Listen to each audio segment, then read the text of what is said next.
All right, let's jump right in. We're going to talk about a piece of technology that honestly plays this huge unseen role in our world, from the medicine you take to the air you breathe. It's called Fourier transform infrared spectroscopy, or just FTIR for short. And it's this incredibly powerful way to figure out what almost any material is made of. So the best way to think about this is with a really cool analogy. Every single substance out there, every unique molecule has its own one-of-a-kind fingerprint. And the key to reading that fingerprint? It's infrared light. So how in the world do we actually see something that's happening on a molecular level? Let's dig into that. What exactly is this molecular fingerprint? It's not just some abstract idea. It's a real physical property that we can actually measure and see, all thanks to the science of infrared spectroscopy. The basic idea is actually pretty simple. What we do is we shine a beam of infrared light, the part of the light spectrum our eyes can't see, onto a sample. The molecules in that sample will soak up very specific frequencies of that light, and they'll let the rest pass right through. And that unique pattern of what gets absorbed, well, that's the fingerprint. Here's the way to picture it. Imagine the bonds holding atoms together in a molecule are like tiny little springs. When just the right frequency of infrared light hits them, they start to vibrate. They stretch, they bend, they do this little rotational dance. And here's the cool part. Each type of bond, like a carbon to hydrogen bond, vibrates at its own special frequency, kind of like how different guitar strings have different notes. So by seeing which frequencies get absorbed, we know exactly what kinds of springs are inside our sample. And this is what makes it so useful. I mean, you can use this to identify some mysterious white powder found at a crime scene. You can use it to make sure a batch of medicine has exactly the right stuff in it. You can even use it to measure pollutants in the air. It's incredibly versatile. But, getting this molecular fingerprint wasn't always so quick and easy. Before the modern FTIR method we have today, the whole process was, well, really, really slow. Let's take a look at how they used to do it. The first instruments were called dispersive instruments, and they basically used a prism or something similar to split the infrared light into a rainbow, just like you'd see with visible light. The machine would then have to slowly, painstakingly scan through every single frequency, one by one, measuring things at each little point. And you can see the huge difference right here. The old way was just incredibly slow. We're talking several minutes for just one scan. And because it was only looking at one tiny slice of light at a time, it wasn't very sensitive. Clearly, science needed a breakthrough, a way to measure all the frequencies at the same time. So how did we make that jump? Well, it wasn't just one single aha moment.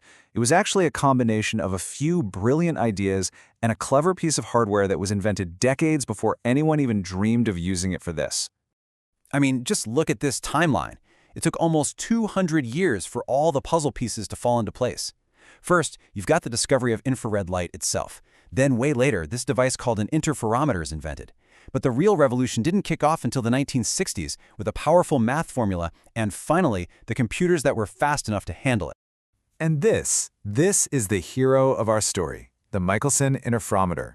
This beautifully simple but ingenious device is the engine that makes all of modern FTIR possible. This is the piece of hardware that cracked the problem of how to measure every frequency all at once. Okay, so let's walk through how this thing works. An infrared beam hits a special mirror called a beam splitter. It splits the light in two. Half of it goes down one path to a mirror that just sits there, and the other half goes to a mirror that's constantly moving back and forth. The two beams bounce off their mirrors, come back, and get put back together.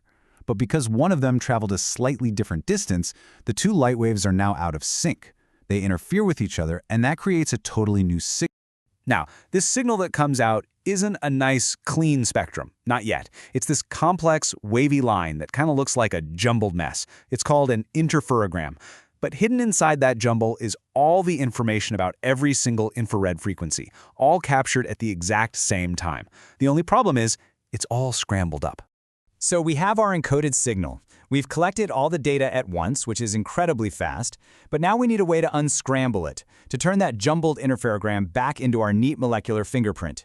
And this required the other half of the genius solution, a mathematical one. So that's the big question, isn't it? You've got this complicated waveform. How do you translate it into a simple, readable graph that actually tells you something useful? And the answer is math. It's a mathematical tool called the Fourier transform. You can really think of it as the magic decoder ring.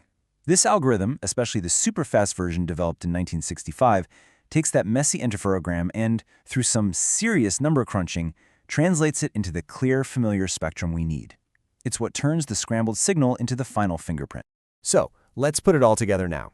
Light from a source goes into the interferometer, which scrambles, or encodes, all the frequencies. That encoded light then goes through our sample. A detector measures whatever light makes it to the other side, and a computer does the fancy math, the Fourier transform, to give us our final, beautiful spectrum. And the whole process, it happens in about a second. It's just incredible. So you can see why this was such a huge deal. This combination of clever optics from the interferometer and powerful math from the Fourier transform wasn't just a small improvement. It was a total revolution, a real game changer for the entire field of chemistry. This new way of doing things brought 3 massive breakthroughs. The speed boost, from measuring everything at once, is called Felget's advantage. That's what lets a factory check hundreds of samples an hour. Then, because you get so much more light through the system, the signal is way cleaner and less noisy. That's Jackie Note's advantage, and it's perfect for detecting tiny, microscopic traces of a substance. And finally, these instruments use a laser to track the mirror's position perfectly, which gives you amazing accuracy. That's Coney's advantage, and it means a result from a lab in one country will be identical to a result from a lab on the other side of the world. And this is what they look like today.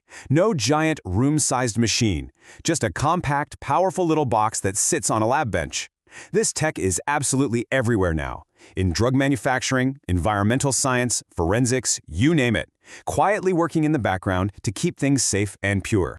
When you step back and think about it, the journey of FTIR is amazing. It went from the slow, methodical process to something that gives us an answer almost instantly. This incredible power, the power to read the molecular fingerprint of just about anything in a matter of seconds, has opened up so many doors. It really leaves you with a pretty exciting question. What's the next great mystery this tool is going to help us solve?